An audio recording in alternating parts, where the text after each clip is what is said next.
tous, c'est Cécile, Éducation Canine 31, j'espère que vous allez bien. Donc aujourd'hui, je vais répondre aux questions de la foire aux questions du mois de juin qui a un peu duré pour juillet. Comme ça, il y en avait certaines personnes qui ont pu poser leurs questions. Donc on va commencer donc pour la foire aux questions de juin. Donc en même temps, je vais lire les petites questions sur la page Facebook. Donc Cindy, première question qui nous pose, pourquoi Harley veut toujours prendre sa laisse dans sa gueule pendant les promenades? Et s'il n'y arrive pas, il devient comme un fou à se ruer comme un cheval. Et pourquoi, quand je lui prépare un beau panier douillet, il passe son temps à sortir ses couvertures et le coussin pour aller tout traîner dehors? C'est la première chose qu'il fait en se levant, prendre ses couvertures et les sortir dans l'herbe. Alors, on va partir sur la première question, pourquoi Harley veut toujours prendre sa laisse dans sa gueule, etc. Donc ça, souvent, ça dénote de la frustration, en fait. C'est que le chien ne sait pas gérer ses émotions, et que comme il veut aller à droite et vous voulez à gauche, en général, il fait une colère comme un enfant dans une boutique qui voudrait des bonbons. Quand on lui dit non, ben, il se roule par terre et il fait une colère. Et donc, selon comment réagit l'humain, ben, il continuera en permanence à faire ce type de comportement dès qu'il est frustré.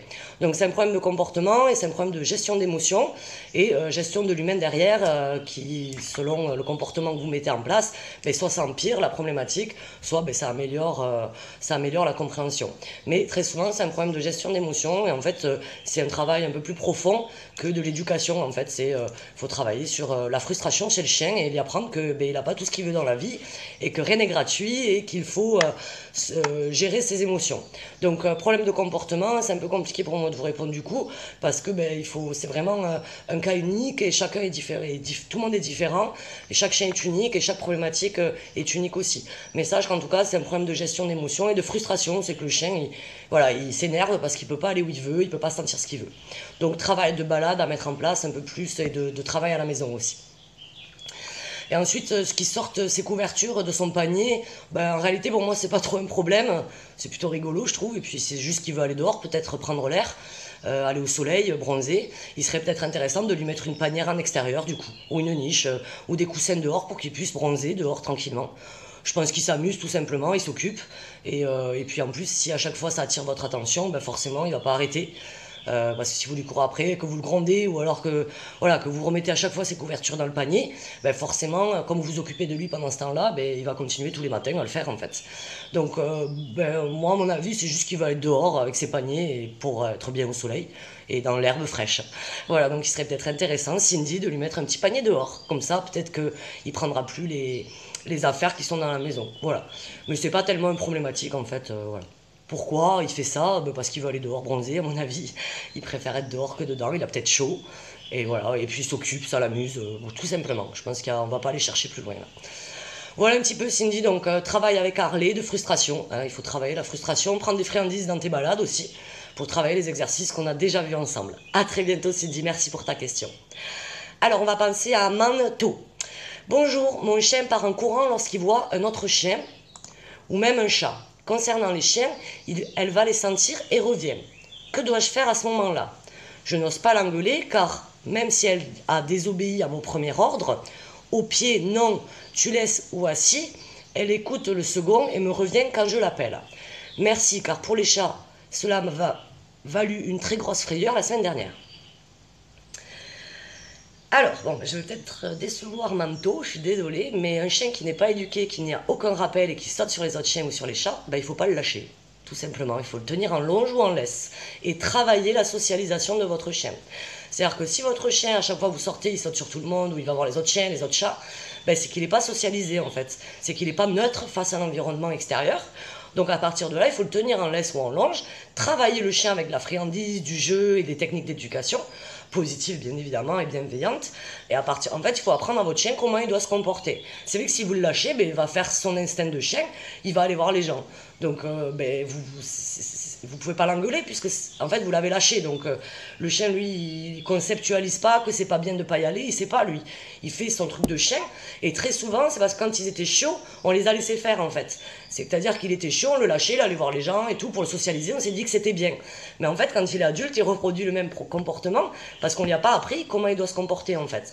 Donc Manto, il faut absolument que tu tiennes ton chien en laisse parce qu'il ne doit pas aller importuner les autres et pas courir après des chats ou des autres chiens, parce que les gens peuvent avoir peur aussi de ton chien. C'est mettre ton chien en danger et mettre les autres en danger également. Donc voilà, prends bien conscience que ton chien, il faut peut-être que tu le travailles quelques semaines en laisse et en longe. N'hésite pas à faire appel à un éducateur pro, soit à moi, mais soit à quelqu'un d'autre, mais un éducateur diplômé, qui fait de la bonne éducation positive, de la vraie, et qui va pas te demander de mettre un collier étrangleur ou électrique à ton chien parce que là il faut que tu fuis. Mais voilà, l'idée c'est que si mon chien n'a pas de rappel, qui court sur les gens et qui saute sur les chats ou sur les chiens, ben je le lâche pas, simplement. Je l'éduque et après je pourrai le lâcher s'il est capable d'être à côté de moi, etc. Mais sachez aussi que la loi nous oblige à tenir nos chiens en laisse. Donc faites attention aussi à ne pas vous mettre hors la loi. Parce que souvent on interprète beaucoup de choses, on culpabilise parce qu'on ne laisse pas le chien en liberté, mais dites-vous bien que la liberté, c'est une notion et un concept d'humain. Les animaux n'ont pas le concept liberté. Les animaux cherchent a priori le confort, le plaisir. Après, la liberté, c'est vraiment une notion d'humain. Donc, ne culpabilisez pas de ne pas le lâcher pendant quelques semaines. Vous allez juste mettre en place un travail qui va vous permettre plus tard de le lâcher plus sereinement. N'hésitez pas si vous avez d'autres questions. Merci beaucoup, Manto. À bientôt. Alors, on va passer à l'autre question de Chloé. Chloé qui m'a fait rire avec sa petite question. Alors, question sûrement cucu. Mais comment dire je t'aime en langage toutou et comment savoir qu'il nous aime? Alors, c'est une bonne question. Moi, je la trouve pas cucu. Elle est mignonne comme tout, cette question. Alors c'est simple, en fait, déjà si tu t'occupes bien de votre chien, si vous lui apportez des moments de complicité, des moments de partage, que vous lui donnez à manger et à boire et du confort, ben, vous prouvez à votre chien que vous l'aimez, il n'y a pas plus à faire ou moins. C'est comme entre humains en fait, hein. C'est bien de dire je t'aime aux gens, mais il faut aussi le prouver. Et c'est par les actes qu'on prouve notre amour. Et les animaux ne comprennent pas nos mots, ils comprennent bien sûr notre intention, l'intention que vous portez au regard, quand vous regardez votre chien, quand vous en occupez. Tout ça, c'est ça qui est important. Et c'est là où votre animal comprendra que vous l'aimez, enfin, que vous faites attention à lui et que vous lui portez de l'attention bienveillante et amicale. Et il lui suffit juste de ça, votre chien. Donc Chloé, je te connais un petit peu, je sais que ton chien, tu t'en occupes très très bien, que tu as des super moments de partage et de complicité avec lui. C'est ça, ta preuve d'amour, elle est là. Et comment savoir s'il nous aime?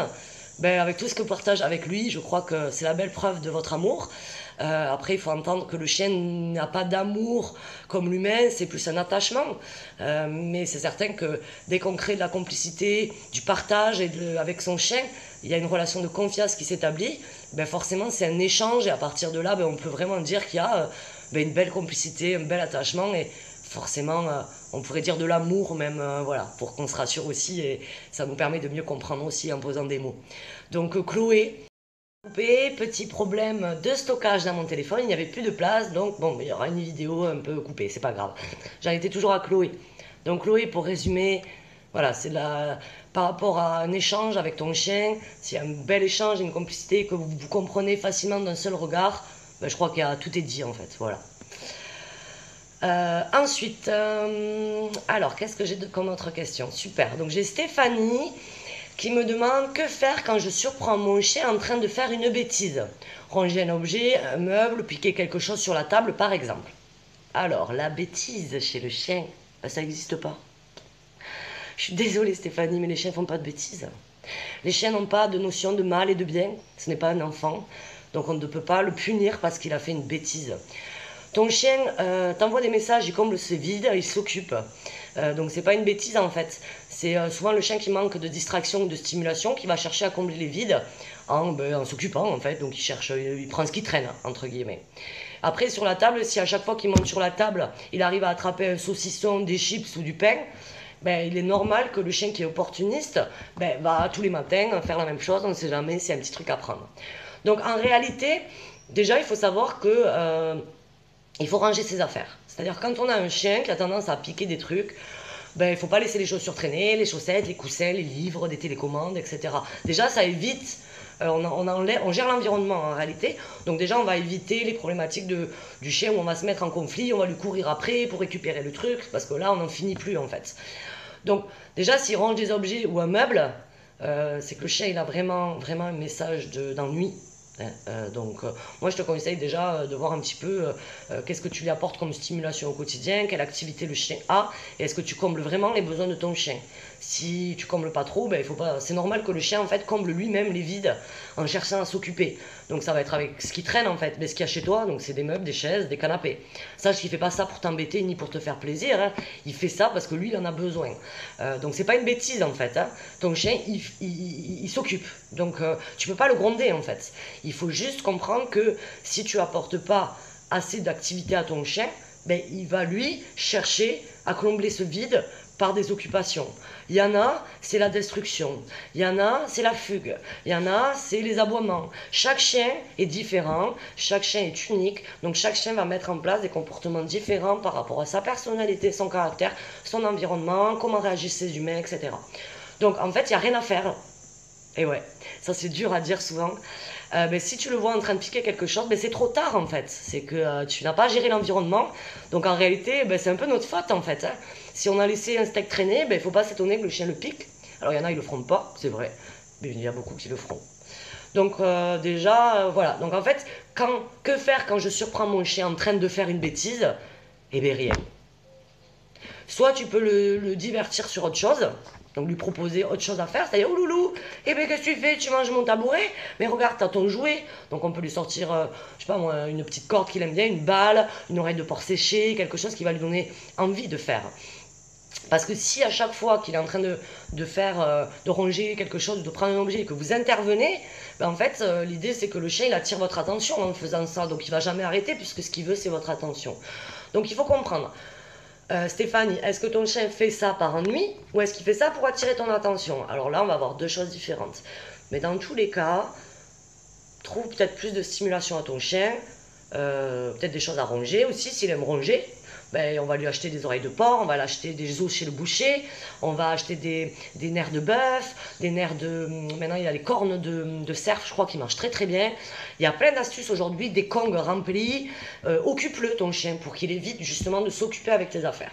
Voilà, donc honnêtement, on ne peut rien faire parce que le chien ne fait pas de bêtises à proprement dit. Il n'y a que les enfants qui font des bêtises parce que les enfants ont une morale. Ils savent très bien quand ils font quelque chose, si c'est bien ou si c'est mal. Et encore que, c'est qu'à partir de l'âge de 3 ans et demi, si je ne me trompe pas, que l'enfant comprend le bien et le mal. Avant ça, bon, ben, il est un peu neutre, il est encore un peu connecté à tout ça, et il n'y a pas cette morale-là. C'est des êtres bons. N'oubliez pas que le chien est un être neutre, bon, il n'est pas mauvais, il n'est pas bien, il est neutre en fait. Et il n'a pas de morale, lui, il ne conceptualise pas le bien et le mal.